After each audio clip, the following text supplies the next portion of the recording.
Good morning. ಇವತ್ತು ಅಕ್ಕಿ ಹಲ್ವಾ ಮಾಡ್ತಾ ಇದ್ದೀವಿ. ಅದಕ್ಕೆ 2 ಗ್ಲಾಸಷ್ಟು ಅಕ್ಕಿ ಹಾಕಿದ್ದೀನಿ. ಇದನ್ನು ಒಂದು 2 ಗಂಟೆ ಟೈಮ್ ಕಾಲ ನೆನೆಸಿದ್ದೀನಿ. ಇವಾಗ ಇದನ್ನು ನೈಸಾಗೆ ರುಬ್ಕೊಳ್ಳೋಣ. ಅಕ್ಕಿನ ನೈಸಾಗಿ ರುಬ್ಕೊಂಡಿದ್ದೀನಿ. ಈ ಥರ ನೈಸಾಗಿರಬೇಕು. ಇನ್ನು ಇದಕ್ಕೆ ಬೇಕಾಗಿರೋ ಇಂಗ್ರೀಡಿಯೆಂಟನ್ನು ಹೇಳ್ತೀನಿ.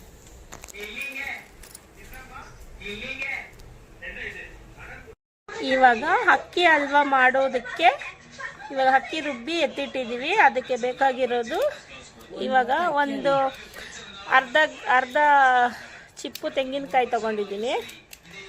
ಇದು ಒಂದು 50 ಗ್ರಾಮ್ ಅಷ್ಟು ಕಡಲೆಪಪ್ಪು, ಸಕ್ಕರೆ ನಮಗೆ ಎಷ್ಟು ಬೇಕೋ ಅಷ್ಟು. ನಾನೊಂದು ಗ್ಲಾಸ್ ಅಷ್ಟು ತೊಗೊಂಡಿದ್ದೀನಿ.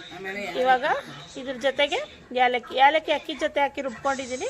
ಇವಾಗ ಬನ್ನಿ ಮಾಡೋಣ. ಇವಾಗ ಗ್ಯಾಸ್ ಮೇಲಿಟ್ಟು ಆನ್ ಮಾಡಿದ್ದೀವಿ. ಇಷ್ಟು ನೀರು ಬೇಕು, ಈ ಥರ ಇರಬೇಕು. ಇವಾಗ ಇದನ್ನು ಅದೇ ಥರ ಕೈ ಬಿಡ್ದಿರ ಕಲಿಸ್ತಾ ಇರಬೇಕು. ಇದೇ ಥರ ಕಲಿಸ್ತಾ ಇರಬೇಕು. ಕೈ ಬಿಟ್ಟರೆ ಗಟ್ಟಿ ಆಗಿಬಿಡುತ್ತೆ.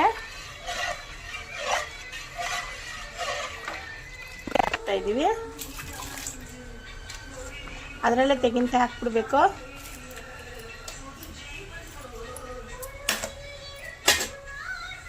ಇವಾಗ ಕಡಲೆಪಪ್ಪು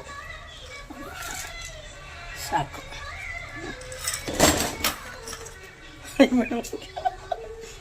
ಸ್ವಲ್ಪ ಗಟ್ಟಿ ಆದಮೇಲೆ ಸಕ್ಕರೆ ಹಾಕೋದು.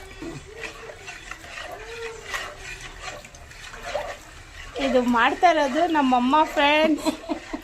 ನಮ್ಮಮ್ಮ ಅವರು ಮಾಡ್ತಾ ಇರೋದು.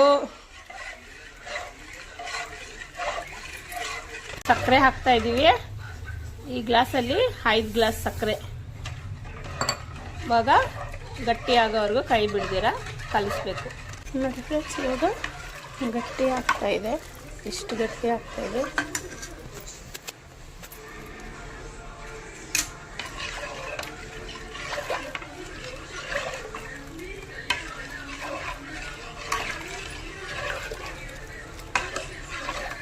ನೋಡಿ ಫ್ರೆಂಡ್ಸ್, ಇವಾಗ ಈ ಥರ ಆಗಿದೆ. ಇನ್ನು ಒಂದು ಹಾಫ್ ಆನ್ ಅವರು. ಫ್ರೆಂಡ್ಸ್, ಫೈನಲ್ ಆಗಿ ಅಕ್ಕಿ ಹಲ್ವಾ ರೆಡಿ.